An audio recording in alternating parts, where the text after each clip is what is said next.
بسم اللہ الرحمن الرحیم۔ پیارے مکرمین، آج ہم ٹاپک جس پہ بات کر رہے ہیں وہ ہے اسلاموفوبیا۔ اسلاموفوبیا کیا ہے؟ اسلام ہمارے مذہب کا نام ہے اور فوبیا کا معنی ہوتا ہے کسی چیز کا ڈر، خوف۔ تو اسلاموفوبیا یہ ایک ٹرم ہے جو پوری دنیا میں اس وقت مشہور ہوئی جب ہمارے مذہب کو دہشت گردی کا مذہب کہا گیا۔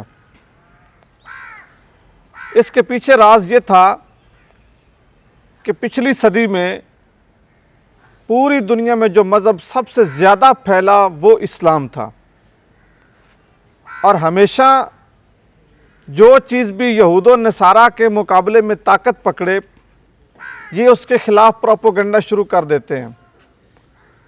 تو جس وقت اسلام بڑی تیزی کے ساتھ پھیلنا شروع ہوا تو ایک منظم سازش کے تحت اسلام کو دہشت گردی کے ساتھ جوڑا گیا۔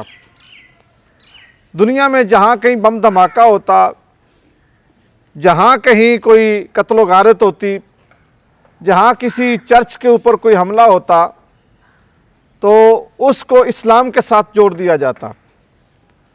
آہستہ آہستہ یہ بات یہاں تک پہنچی کہ جو ایک اسلامی تشخص تھا، داڑھی، ٹوپی، شلوار قمیض، تسبیح، مصلی، مسجد، ان ساری چیزوں کو دہشت گردی کی علامت بنا دیا گیا،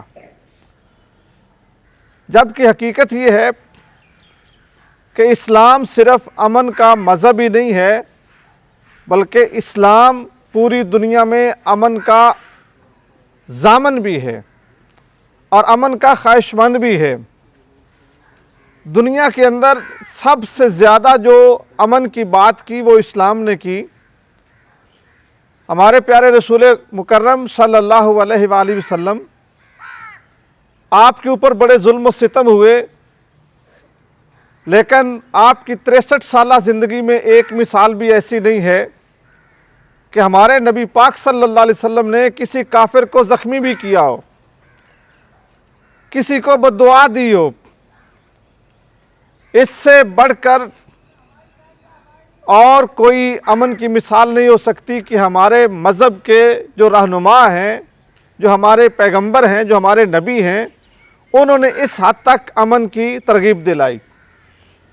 حضور اکرم صلی اللہ علیہ وسلم نے اپنے صحابہ کرام کو جانوروں کے اوپر، پرندوں کے اوپر، انسانوں کے اوپر رحم کرنے کی یہاں تک تلقین کی کہ آپ نے ارشاد فرمایا کہ ایک بندہ مومن کی یا ایک انسان کی جان اتنی قیمتی ہے کہ اگر اللہ تعالیٰ کے گھر کو گرا کر مسمار کر کے اس کی ایک ایک اینٹ الگ کر کے اس کو جلا دیا جائے تو یہ بھی اتنی بے حرمتی نہیں جتنی ایک انسانی جان کو قتل کرنا بے حرمتی ہے۔ لیکن جب اسلام کے اوپر دھاوا بولا جاتا، چاہے مکہ میں، چاہے مدینہ میں، چاہے عراق میں، چاہے افغانستان میں، چاہے جہاں جہاں پر بھی اسلام کو جہاں پر تنگ کیا جاتا ہے تو پھر مسلمان اپنے دفاع کے لیے جو ہتھیار اٹھاتے ہیں، اقوام مغرب کو یہ بات بھی پسند نہیں ہے۔ اسی وجہ سے آپ اگر تاریخ میں دیکھیں تو جتنے ظلم دنیا پہ یہودیوں نے کیے ہیں اتنے کسی اور نے نہیں کیے، لیکن مسلمانوں نے یہودیت کو بطور مذہب دہشت گردی کے ساتھ نہیں جوڑا، اس کو کسی قوم کا، کسی شخص کا ذاتی خیال یا ذاتی فعل سمجھا۔